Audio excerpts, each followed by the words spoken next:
Hey guys, so I'm coming to you on what's probably the hottest day of the year here, and it's really hot down in my basement here, but I know I haven't done a video in a while, and there's a couple good reasons for that. The first is that I've actually been kind of sick. You've probably heard it in my last couple videos. I was starting to get a cold. It's been kicking my ass now for about a month or more. So that's one thing. My voice has just been shot. It's still not great today, but the other reason is that I was in Japan for the last 2 weeks, and I posted my previous video just before leaving and brought a spare bag with me, as I often do. I go shopping in Japan for video games pretty much every time I go there, and picked up a few things. You see a couple right here. I've got more behind this. I'm going to go through each one of those. If you have been to my Patreon page, which I encourage you to do, then you've probably read my little write-up of this, but I'm going to do the same little run-through on video here. And, I've actually thought about doing a whole video just on game shopping in Tokyo. It wouldn't be the first, but again, I feel like I have my own perspective on things. The only thing is it would be a lot of just talking, kind of like this video. I don't have a lot of photos. Most of these stores don't allow photos, and I'm not one to kind of break the rules when I'm in Asia. It's usually not a very good thing to do, as a Westerner especially. So I don't have a lot of photos, but I may end up doing that anyway. So we'll see. But for now, let's just get started and take a look at some of this stuff that I picked up on my recent trip. So first, Sega Mark III. This is a system that I've actually wanted for quite a while. This is, for those who don't know, it was kind of what the Sega Master System in the West was based upon, and the Master System was also then released in Japan. But the Mark III was its precursor. Prior to the Mark III was the SG-1000, Mark I, and Mark II. The Mark III is compatible with the SG-1000, and actually I picked up a few games to go with it, and this one is an SG-1000 game. They're very expensive. As you see here, 4,200 yen. Even in Japan, these are not hard. Well, they're not easy to find. They are hard to find, and I didn't find many of them. And the ones that I did find were all quite expensive. But I had to pick up Zaxxon just to kind of compare it to, the ColecoVision and Atari 5200 versions. And then a couple of Mark III games to go with it. These are just some cheap sports games. We've got a baseball game and a football game, American football, oddly enough. So we'll check those out. I'm not sure if I'm actually going to start collecting for this system. I kind of wanted it for a video. I do want to do a video on this. I'm not sure if it's going to be this specifically or early Sega consoles in general or whatever, but I am a Sega fan. I've always been a Sega fan, and I've always wanted one of these. But again, the games are expensive. They're not easy to find, and it's just kind of a difficult system to collect for. Next to that, this is a Bandai In Television. This has been another of my holy grails for decades at this point. Ever since I found out that this existed, I've wanted one. It's basically like any other In Television. It's just Japanese and has a couple of weird quirks about it. For example, works on either channel 1 or 2 rather than 3 or 4. And obviously has all the Japanese marketing on it. They redid everything, the box, the photos. There's a great brochure that unfortunately didn't come with my system. My system's not totally complete. But a great game brochure that has a lot more of the Bandai marketing in it. I have never seen one of these before in person. And, I look every time I go to Japan. And this time was just in Super Potato. Not in Akihabara, but in Ikebukuro. I know I'm pronouncing those really badly. I'm using the American pronunciations on purpose. But in Super Potato in Ikebukuro, and it just jumped out at me. It was sitting there under $100. I had to pick it up. I've been looking for one forever. So I'm not sure if I'm going to really do anything with this in video. I've already got an In Television video, and there's not much that different about this system to really warrant its own video. But maybe someday I'll use it for something.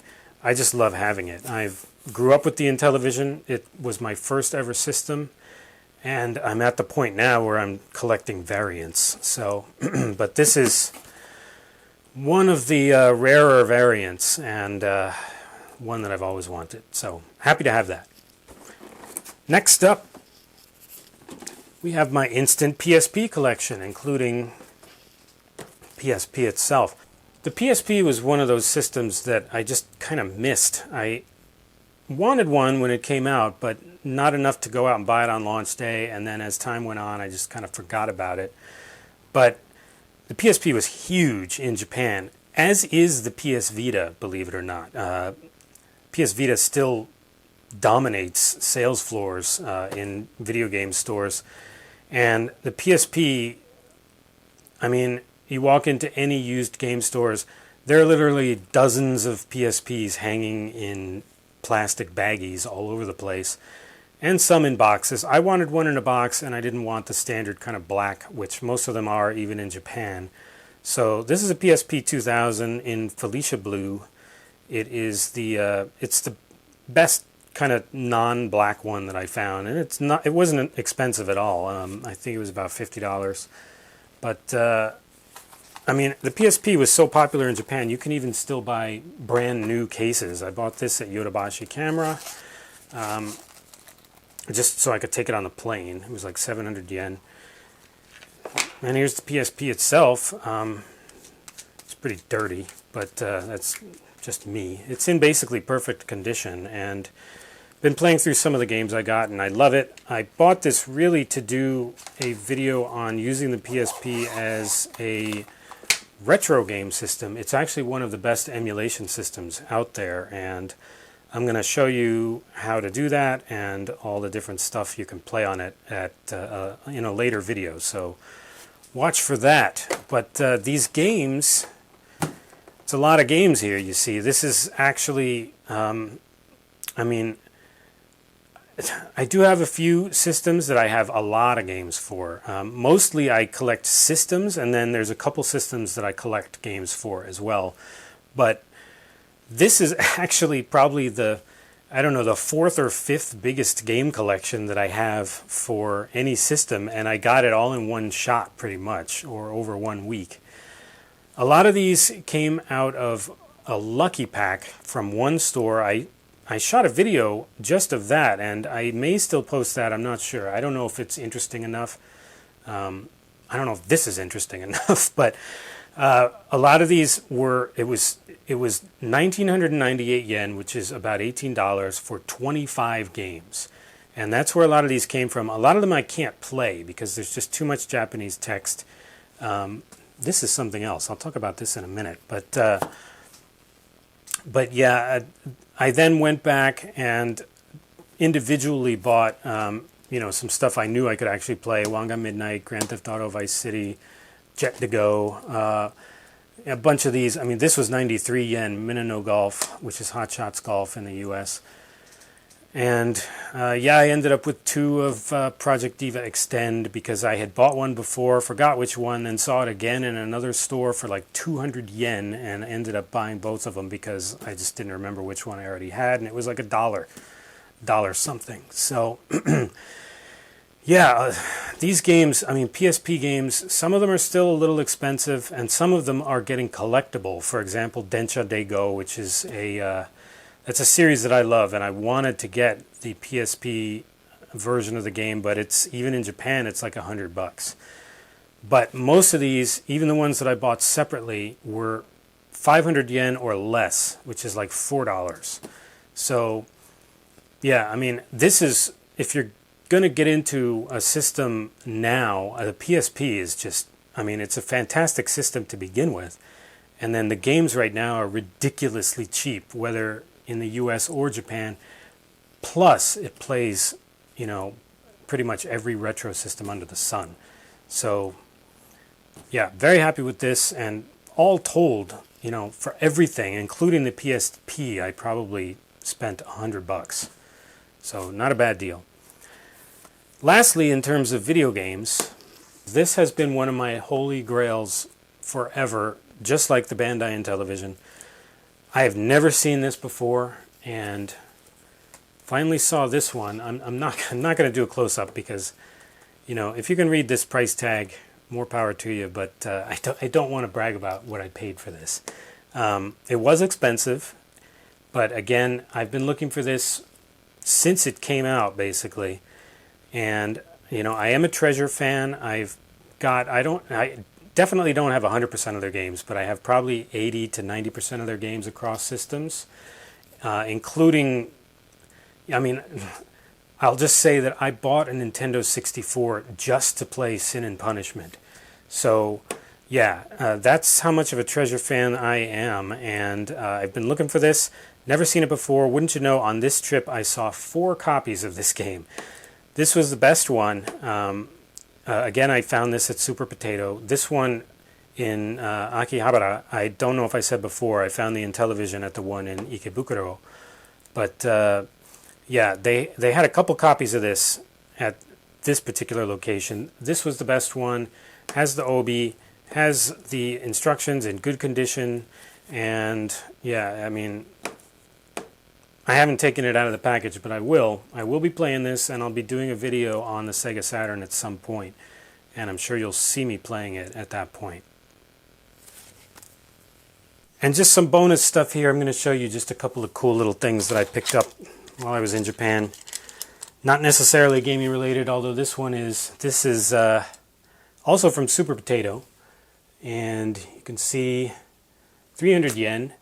This is a Nintendo Famicom Disk System disc that they have turned into a keychain. The Famicom Disk System, even in Japan, it's basically kind of worthless at this point. So they just take the old discs and they turn them into keychains. This is a real Famicom Disk System disc.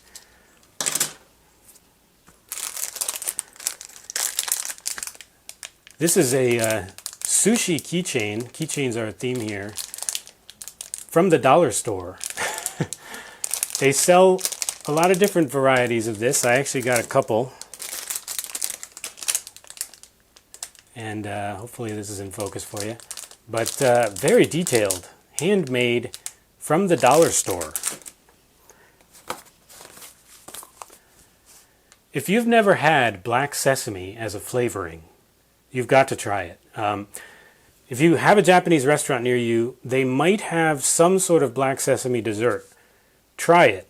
It's not a flavor that Westerners are normally all that familiar with, but I've been in love with it ever since I first had it. And this is some sort of black sesame, like flan-like thing. I can't wait to make this. It's my favorite flavor. I love miniature stuff. This is actually a capsule toy. These are also handmade. Here, that's in focus now. We got 2 of these. I wanted a different one. They had different miniature food in this capsule toy machine, but we got 2 of these, and they were both different, which means these are actually handmade also. Just kind of weird. And lastly, went to my first Japanese baseball game. Actually, 2 of them on this trip. I've done pretty much everything else that I want to do in Tokyo at this point. I've been going there for about 20 years, but never been to a baseball game before. So we went to see the Yomiuri Giants and SoftBank Hawks, and went there 2 days in a row. First day, the pitcher, I can't remember his name, I think it's Sugano. This is his signature, although it's not real, but that's why I bought this ball. The first day, he pitched, I think, a 2-hitter, 1 run. It was a great performance. Next day, and that's when I bought this ball. Next day we go, a no-hitter. I've never seen a no-hitter, personally. That was my first no-hitter. And I can't even remember the name of the guy, but you can look it up. It actually happened. I believe it was June 14th. Yomiuri Giants versus SoftBank Hawks. We were at that game. So anyway, it's really fun. If you ever go to Tokyo, I really recommend hitting up a baseball game. They have cheerleaders, which is something American teams need to copy. And yeah, it's just fun. Cheerleaders, big giant cheering sections. It's loud and raucous and not like American baseball. It's not boring, ever. So, check it out. Anyway, that's it for now. I will hopefully have some more stuff to bring you pretty soon. And hopefully we'll be fully over this cold. But for now, that's it. And I will see you next time. The hand says bye.